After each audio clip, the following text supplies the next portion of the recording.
So we're gonna start off with just a very classic dry rub. Half a cup of salt, and then a quarter cup of black pepper, a quarter cup of paprika, quarter cup of granulated garlic,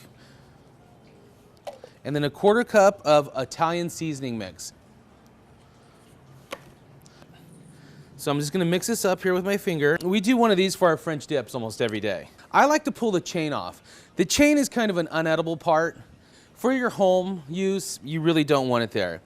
So right now you have a big, beautiful prime rib. You can see the marbling in there. It's really high end, it's beautiful. I'm just gonna take our dry rub, I'm gonna get it really mixed up here, and I'm gonna coat it really heavy. The reason why is that the meat needs to have the salt penetrate inside of it.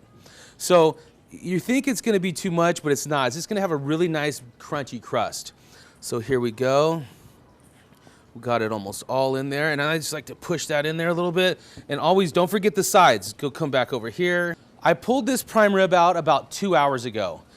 This is a major step in cooking a prime rib, is you want it to be closest to room temperature as possible.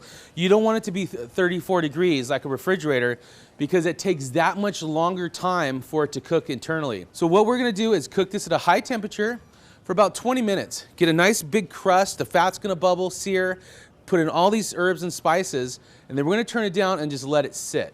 And the only way you can do this is with a thermometer. I like to put some mirepoix, which is celery, onions, and carrots in there.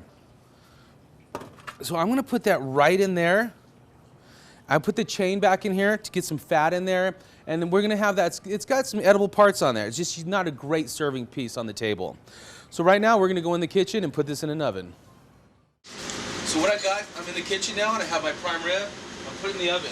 I want to put it in at 400 degrees for about 20 minutes to get a really nice sear on it.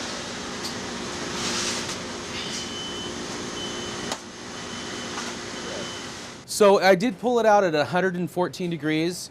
Right now, it's up to 124 degrees, which is perfect prime rib. Prime rib has been resting for about 15-20 minutes. It's perfect temperature right now. I'm gonna take this, put it on my cutting board. We got all of our mirepoix.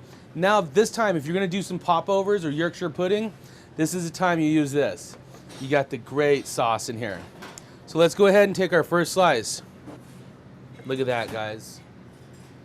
Perfect. It's because we use a thermometer, we followed all the directions in time.